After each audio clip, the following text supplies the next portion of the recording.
Et pendant ce temps-là... Bonjour et bienvenue sur notre podcast de la médiathèque du Teil. Notre médiathèque au Teil en Ardèche est fermée pour un important chantier de requalification. L'équipe est logée dans des locaux provisoires. Mais pendant ce temps-là, justement, que font les bibliothécaires ? Eh bien, aujourd'hui, elles jouent. Est-ce bien sérieux ? Marion, Julie et Sarah nous expliquent tout. Depuis 10 ans, la place du jeu a évolué dans les médiathèques et on a d'abord donné une place aux jeux vidéo pour ensuite donner une plus grande place aux jeux de société. La loi Robert 2021 fixe un cadre qui permet de donner plus de place aux loisirs dans les collections des bibliothèques. Ainsi, le jeu qui était cantonné au divertissement, à l'animation, qu'on retrouvait surtout dans les centres de loisirs, est devenu un produit culturel à part entière. Il concerne maintenant tous les âges, tous les publics, et devient une collection comme les autres, avec des auteurs, des illustrateurs, des éditeurs.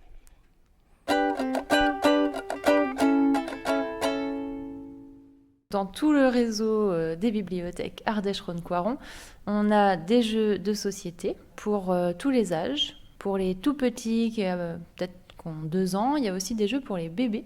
Et il y a des jeux pour les gens qui sont plus des amateurs de jeux de société expérimentés, aussi pour les familles. Donc on a un peu de tout, et aussi des jeux qu'on appelle les jeux libres. On a des jeux au même titre que tous les autres types de documents. Donc ça s'emprunte comme un livre, comme un vinyle, comme un CD. Et ça dure le même temps de prêt, donc 3 semaines. C'est simplement que les personnes ne peuvent pas emprunter plus de 2 jeux par famille. Il y a aussi des jeux qui sont proposés sur place. Alors le plus connu, ce sont les puzzles, parce qu'il y en a qui traînent dans plusieurs bibliothèques. Donc ils sont installés sur des tables et les gens peuvent venir mettre 1 ou 2 pièces, ou parfois s'installer à 2 ou 3 à faire le puzzle. Il y en a même qui s'y mettent pendant 1 heure, 2 heures, qui passent tout l'après-midi et qui rencontrent d'autres personnes et qui font le puzzle ensemble. Et puis il y a aussi les jeux qu'on peut emprunter. On peut aussi y jouer sur place. On demande si on peut le prendre, on s'installe sur une table et on y joue avec sa famille. Et ensuite on le redonne à l'accueil de la bibliothèque. Et ce qui permet d'essayer un jeu avant de l'emprunter, par exemple. Parfois, il y a des après-midi jeux qui sont organisés par les bibliothécaires ou aussi par des associations qu'on fait venir. Cette année, particulièrement, on a testé quelque chose qu'on n'avait jamais fait avant sur la médiathèque du Teil, c'est qu'on est allé dans les classes des écoles primaires, puisqu'ils ne pouvaient plus venir à la médiathèque. Et dans le catalogue de propositions qu'on avait faites, il y avait l'animation jeu. Donc on est arrivé avec une caisse pleine de jeux dans les classes, et on était 2 bibliothécaires, on faisait jouer les enfants. Il y avait à peu près 4 ou 5 tables qui jouaient en même temps, et on passait de table en table pour expliquer les règles, pour aider les enfants. Et puis il y a la maîtresse aussi qui nous aidait pas mal, ou les autres adultes dans la classe. Et c'est des séances qui sont assez bruyantes, mais qui sont sympas.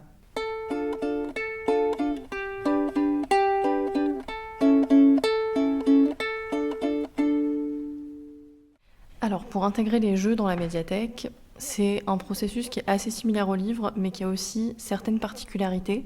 Déjà, on a le repérage, qui se passe à la fois en ligne sur des sites spécialisés, dans certains magazines, avec nos fournisseurs aussi qui sont spécialisés, qui peuvent nous conseiller, mais aussi avec plusieurs collègues qui sont passionnés de jeux et qui fréquentent aussi les associations, qui jouent avec leurs amis, qui empruntent les jeux de la médiathèque pour les tester à la maison.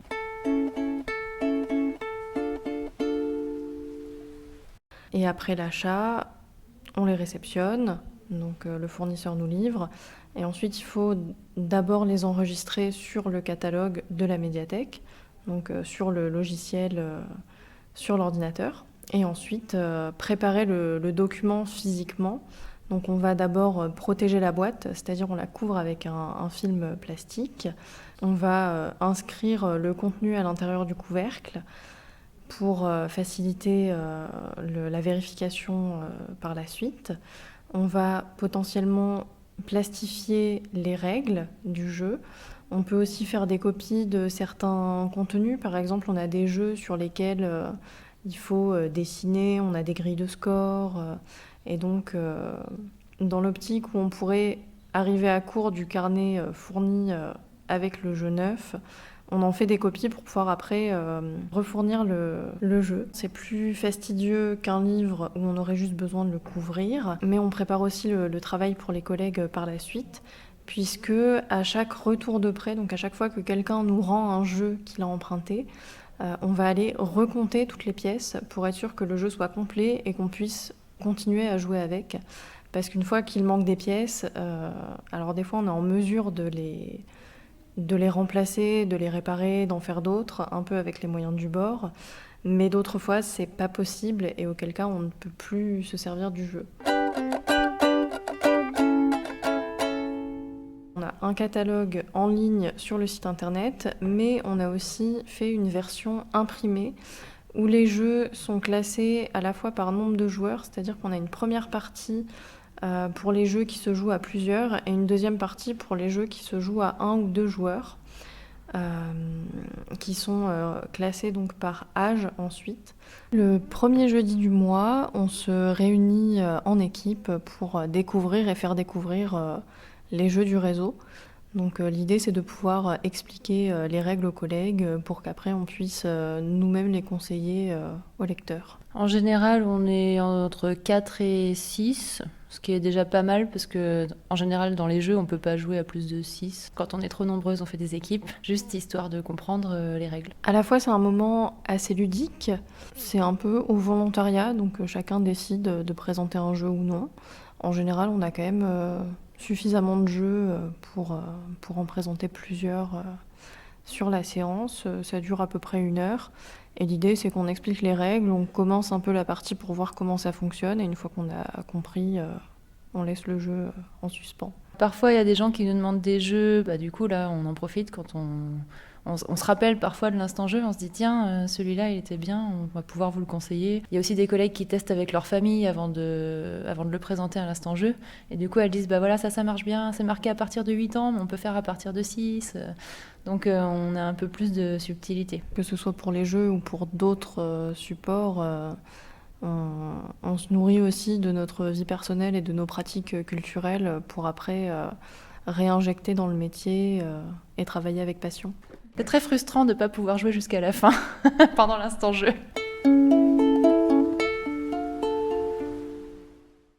Alors, je peux vous conseiller Next Station London. Donc, c'est un jeu qui se déroule en 4 manches, où on va tracer des lignes de métro en fonction des cartes qu'on a tirées, qui nous donnent des contraintes. Et l'objectif, c'est sur celui-là de traverser le plus possible la Tamise, de passer par des sites touristiques, un voyage à Londres ludique avec des lignes de toutes les couleurs, des petites contraintes pour mettre un peu de challenge sur le tracé des lignes. Et à la fin, celui qui a marqué le plus de points gagne la partie. Alors moi, je conseille Courtisan. Donc c'est un jeu qui se joue de 2 à 4.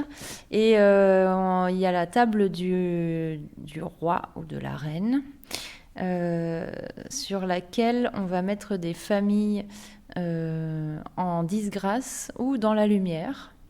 Et ce que j'aime bien dans ce jeu-là, c'est qu'on a 3 cartes chacun, et on va devoir poser ces 3 cartes à chaque tour. Donc à chaque fois, on vide sa main. En fait, on pose une carte dans la zone du banquet de la table de la reine, une carte dans la zone dans notre zone, et une carte dans la zone de quelqu'un d'autre. Ensuite, c'est au joueur suivant de faire pareil, de disposer ces 3 cartes dans les 3 zones différentes, et ainsi de suite. On repioche 3 cartes et on joue comme ça. Et à ma connaissance, il n'y a pas beaucoup de jeux où on joue toute sa main à chaque fois. Lorsqu'on n'a pas compris les règles, c'est pas grave, il faut quand même jouer. Parce que de mettre les règles en pratique, ça nous permet de mieux les intégrer et de mieux les comprendre. Alors c'est le cluster. C'est un jeu hyper simple. On a chacun des aimants très puissants, donc on ne peut pas jouer avec des enfants trop jeunes parce que c'est dangereux.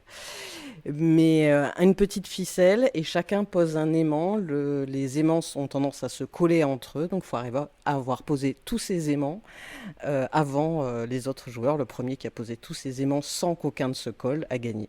C'est hyper simple, les enfants adorent, c'est très drôle. Et ça fait pousser des petits cris. Et on peut faire une partie en 2 minutes. On peut jouer jusqu'à 5 ou 6 personnes en même temps. La partie est encore plus rapide. C'est vraiment un jeu pour rire et passer un petit moment très court. Et surtout, vraiment, tout le monde y trouve son compte. Ça s'apprend très vite, les règles.